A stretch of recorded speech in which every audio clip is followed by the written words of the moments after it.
তো আজকে আমরা একটা ভাগ শিখবো, যেটা কিনা আমরা ছোট থেকে মানে যেটা ভুল ভাগ শিখেছি সেটা আজকে সঠিকভাবে শিখবো। একটা সংখ্যা দিয়ে ভাগ করলাম 6। তো ভাগ দিব, তাহলে প্রথম থেকে তো ভাগ যাচ্ছে না, তো একসঙ্গে জোড়া জোড়া করে নেবো, তাহলে একসঙ্গে ভাগ দেওয়ার চেষ্টা করবো। অর্থাৎ প্রথম দুটোকে ভাগ করবো 6 দিয়ে।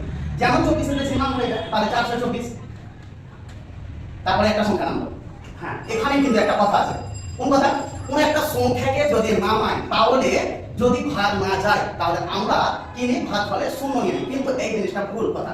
কোন সংখ্যা যদি নামে তাহলে অবশ্যই তাকে ভাগ দিতে হয়। এবার কত দিয়ে ভাগ দেবো সেটা এই সংখ্যাটা আমরা ডিপেন্ড করব। 6 1 6, অর্থাৎ 1 থেকে তো বেশি আছে, তো আমরা কত দিয়ে ভাগ দেবো? শূন্য দিয়ে। তো 6 শূন্যতে আমরা শূন্য করব।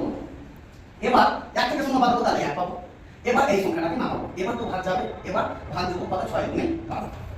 এরকম অনেকগুলো সংখ্যা আছে যেটা আমরা ভুল শিখেছি। যেমন আরেকটা উদাহরণ দিই।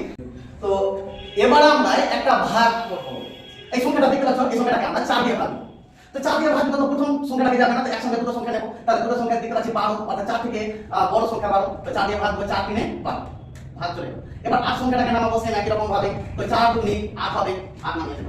এবার যে এই সংখ্যাটাকে বানাবো, এই যে এই সংখ্যাটা নামছে, এটার পিছে আমরা রহস্য দেখতে পাচ্ছি কি কোন সংখ্যা যদি নামে এবং সেটাকে যদি ভাগ না যায় তাহলে তাকে আমরা ছেড়ে দেব না, ভাগ দিতেই হবে।